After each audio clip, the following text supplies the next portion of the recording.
Hello, everybody. Welcome back. Wednesday night edition of Inside the Headset as we head up on the plateau, and that's where we'll be headed on Friday night as we bring on the head coach of the Cookeville Cavaliers, head coach Jimmy Maynord. How you doing tonight, Coach?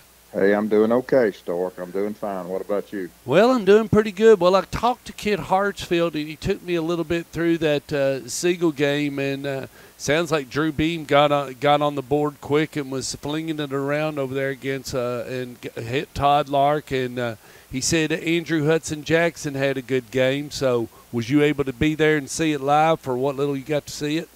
Well, I didn't see it live, but I've watched the film, and I've seen them. I know.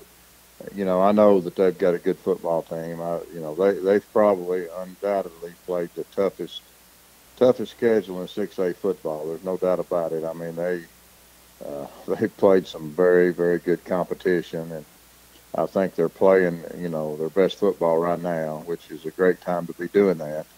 So we've obviously got our work cut out for us, but that's why you play the game.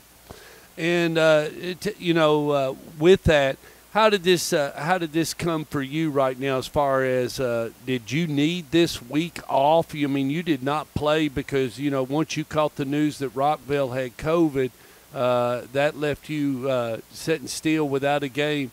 Where did that kind of put you and your guys?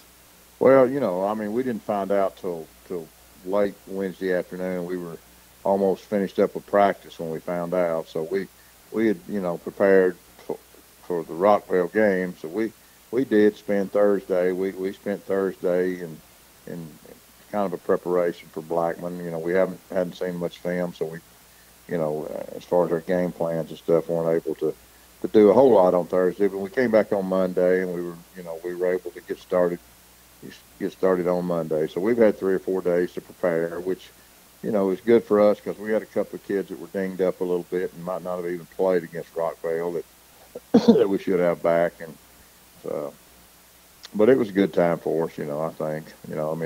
You hate it for Rockville, you hate it for anybody when their season gets cut short. And we're hearing more and more of that right now. Yeah, and that's what I'm concerned about. You mentioned it. It could take away your season, anybody's season, I don't know. It's just according to whether or not you're dodging it. Plus, you're trying to dodge your opponent. Yeah, and I'll be honest. This is personal. I feel like that. We've been very fortunate to get this many games in, and I'm not sure what this playoff thing is how it's gonna pan out. Because I know there's already people that are supposed to be in that are not going to be able to be in, and really, to me, I would think it should be the way this pandemic is going now and spiking and everything. It'd probably be, in my opinion, a good idea just to say, hey, let's get our 10 games in and let's call it a season and see if this thing will turn around soon.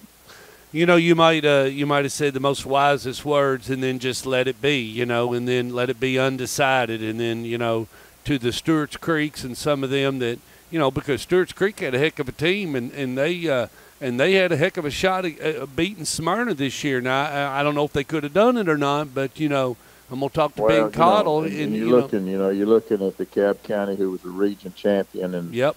I saw today where they're not going to be able to even compete, and we don't know from week to week who it's going to be. I mean, it could be, you might get right in the middle of playoffs and somebody has to cancel out and stuff. So I don't know. It's just a personal thing. I feel like for the safety of the kids and everybody else, the way this stuff is starting to start back up again pretty heavy, I think it'd probably be a wise choice. But I don't make those decisions, and they don't ask me. Well, Coach, you say, and you to someone that's healthy right now, headed into it, they're saying, no, I want to head into the playoffs, and I want to take my chances and everything.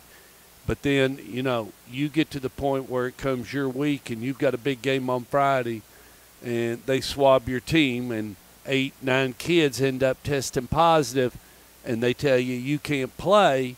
Well, now you're handed a loss, and now you're knocked out of the playoffs because of the COVID, and now you could have, it's the coulda, shoulda, we can't go back, and it's just I'm a little bit, you might be on something there, and then and then we're all winners, because we're trying to fight COVID-19. like I said, we've been very fortunate to get this far along. I mean, when this all started, I don't think any of us thought that we'd be facing it like we're facing it now. I think, we didn't think it would even affect football season, but it has, and we'll continue to do that. So we feel blessed that we have dodged it. We've had, just a couple of kids that have tested positive throughout the season, and they were younger kids, and found out pretty soon, and did what we were supposed to do with that. But we have been lucky, and just to be able to play this many games.